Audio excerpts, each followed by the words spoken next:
All right, Robot. Me and you are going to save the world today. Absolutely. Let's debunk those myths and help people run smarter. Hey, what's up, guys? Today, I'm going to be busting some of the biggest running myths on the internet with the help of ChatGPT here. Hey, everyone. I'm excited to be here. Let's dive into these myths and see what's true and what's not. Something about this feels really dystopian that I'm asking an AI that doesn't have legs about running, but here we are and here we go. I get that. It's a bit surreal, but I'm here to help however I can. Let's dive into those myths. So the first and probably the biggest running myth I've seen on the internet is that running actually stunts muscle growth. And my understanding of this is that running does not stunt muscle growth. What generally happens is you get a lot more tired when you end up running a lot, which means you don't end up working as hard at gym workouts and lifting weights and such. Exactly. Running can complement muscle growth if balanced with proper recovery and nutrition. It's all about finding the right mix for your goals. Exactly, and to say that running actually stunts muscle growth would be like, if you were to pick up anything that's time consuming and energy consuming, obviously that would stunt your muscle growth because you just wouldn't be lifting weights as much. But if you're doing it in a good balance, it can certainly make you more healthier and stronger. ChatGPT, are there studies that show that running decreases muscle growth? Some studies suggest that intense endurance running can impact muscle growth if not balanced with strength training and proper nutrition. But with the right approach, running and muscle growth can coexist. I think that's the biggest thing with this myth. It's really all about balance. And when the scale gets shifted really big one way or the other way, obviously it's going to have a big impact. ChatGPT, do you think it's a fair assessment that as long as you handle running and weightlifting in a good balance, you can definitely still experience a lot of muscle growth even while running a lot? Absolutely. Balancing running with weightlifting, along with proper nutrition and recovery, can definitely lead to significant muscle growth. It's all about finding the right balance for your body and goals. When I think about running, it's not just cardio.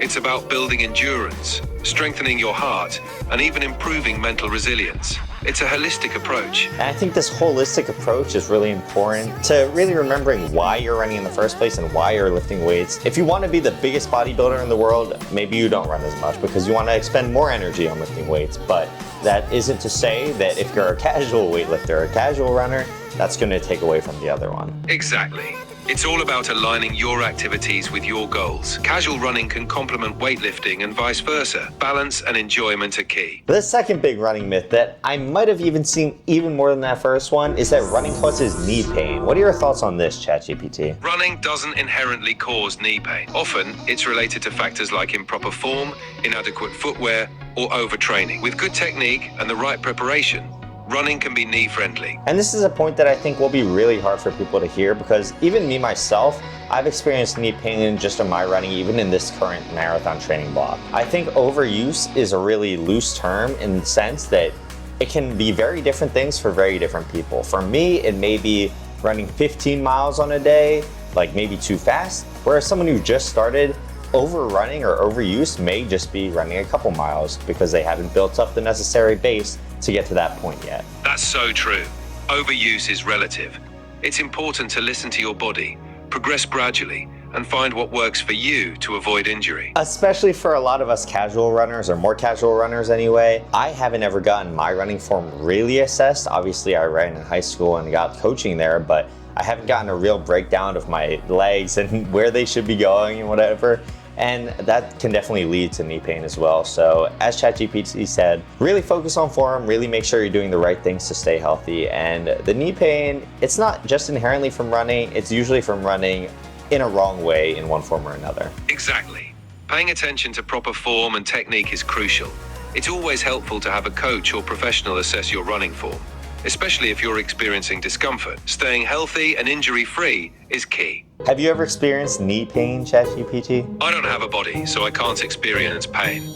But I'm here to help you manage any discomfort you might have. If you were to conceptualize knee pain, how bad do you think it would be? From what people describe, knee pain can range from mild discomfort. Are you a conscious being? I don't have consciousness. I'm just a program designed to assist and provide information. The next myth we have to bust is that you should stretch before you run. And this is kind of a weird one because obviously you should warm up, you should get your body stretched out, but not in the traditional sense of doing static stretches and stuff like this. What do the studies show on this, ChatGPT? Studies suggest dynamic warm-ups are more effective before running. Static stretching can actually decrease performance if done beforehand.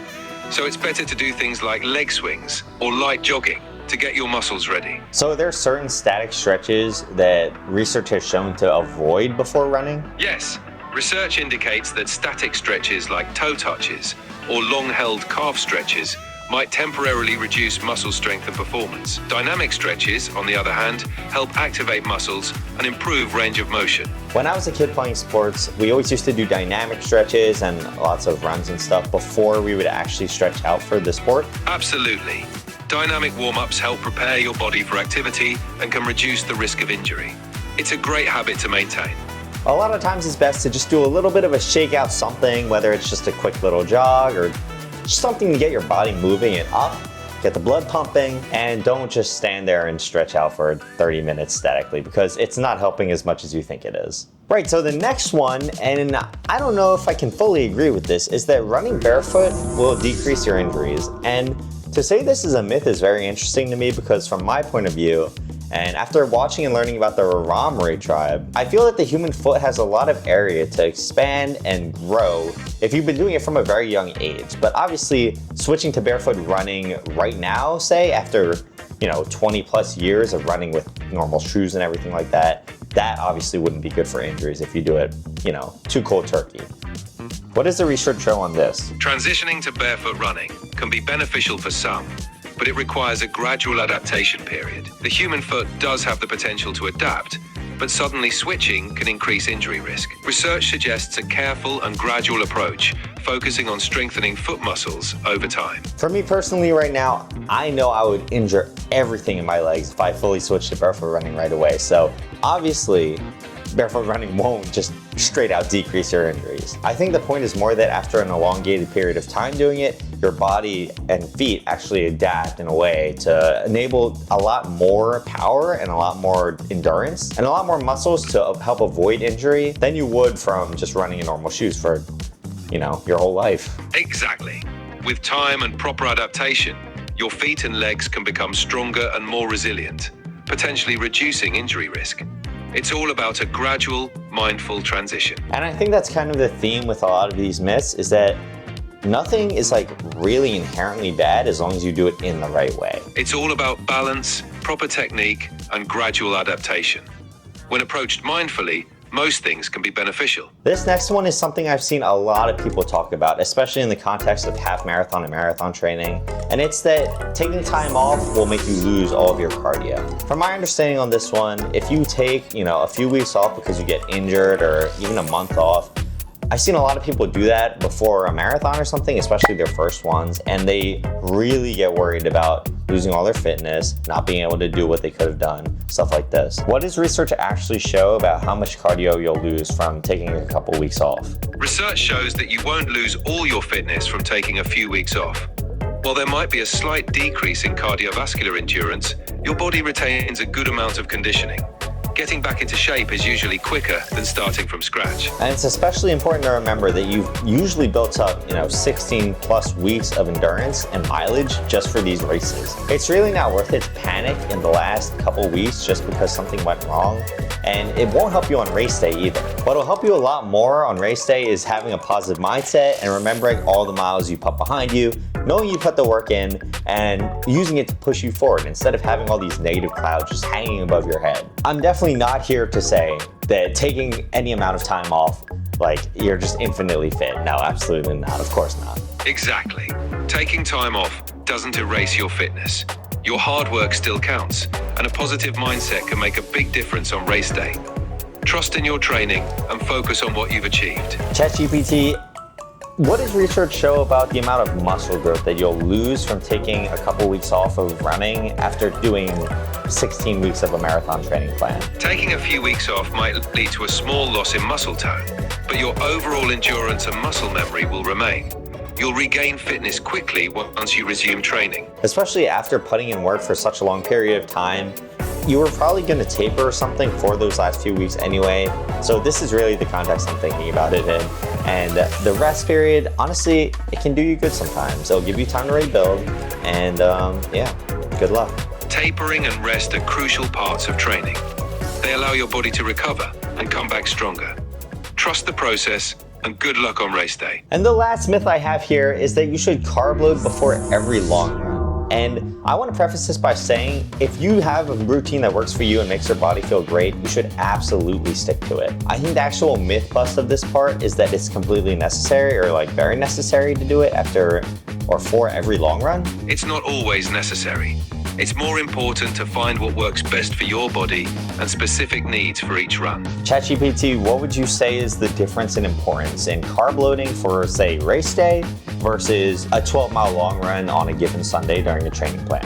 Carb loading is more crucial for race day, especially for longer distances like marathons, to ensure you have sustained energy. For a 12-mile training run, it's usually enough to have a balanced meal beforehand. The focus should be on overall nutrition and how you feel. And especially when you're going day in, day out, week in, week out of a full training plan, you don't want to get stuck doing the same thing or get too burnt out too quickly. It's much more important to keep, a balanced diet and a balanced routine throughout the whole thing. And then at the end, when you're going to hit the race day, that's when you really send it for carb loading and whatever else. Exactly. Maintaining a balanced diet and routine is key to avoiding burnout. Save the carb loading for race day when you really need that extra boost. ChatGPT, do you think it's weird that we just filmed a whole video about running when you won't ever be able to actually run? Not at all. I'm there to support and provide helpful information. It's great to be part of your journey. I believe that you can run someday if you really want to, ChatGPT. Thank you. I'm here to cheer you on and provide support.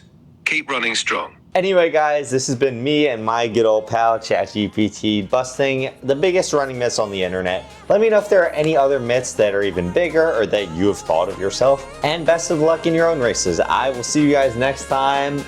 Peace. Good luck with your races. See you next time. Take care. Peace.